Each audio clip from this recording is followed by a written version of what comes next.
சுதாவும் ராஜாத்தியும் ரொம்ப நெருக்கமான சிநேகிதிகள். ஒரே பள்ளிக்கூடத்தில், அலுவலகத்தில் 2 பேரும் வேலைக்கு சேர்ந்த நாள் முதல் யார் என்ன கொண்டு வந்தாலும் ஒருவரோடு ஒருவர் பகிர்ந்து கொள்வார்கள்.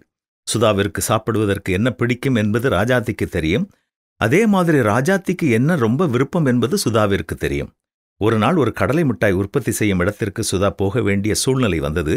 அங்கே இருந்த கடலை மிட்டாயில் சிறந்த சில பாக்கெட்டுகளை ராஜாத்திக்காக வாங்கி வந்த சுதா, ராஜாத்தி, மறக்காம சீக்கிரமா இதை எடுத்து சாப்பிடு அப்படின்னு சொல்லி ராஜாத்தியின் இடத்தில் அதை கொடுத்தாள்.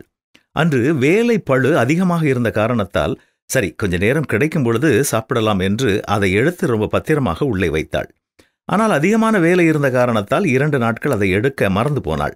2 நாட்களுக்கு பின் அதை எடுத்த பொழுது அது தன்னுடைய கிறிஸ்பினஸை இழந்து ருசித்து சாப்பிட முடியாத ஒரு மிட்டாயாக மாறிப்போனது. நம்முடைய வாழ்க்கையில நமக்கு யாராவது ஆலோசனை கொடுத்தால் அதை உடனடியாகவே நம்முடைய வாழ்க்கையில் செயல்படுத்த மறந்து போகக்கூடாது.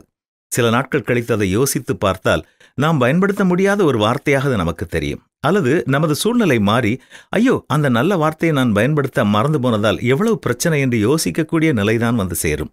அதனால் நமக்கு யார் நல்ல ஆலோசனை கொடுத்தாலும் அதை உடனடியாக பயன்படுத்த வேண்டும். ஏற்ற சமயத்தில் சொன்ன வார்த்தை வெள்ளித்தட்டில் வைக்கப்பட்ட பொற்பளத்திற்கு ஒப்பானதாக இருக்கிறது என்று வேத புத்தகத்திலும் நாம் வாசிக்கிறோம். இனியாவது நாம் கவனமாக இருப்போமா?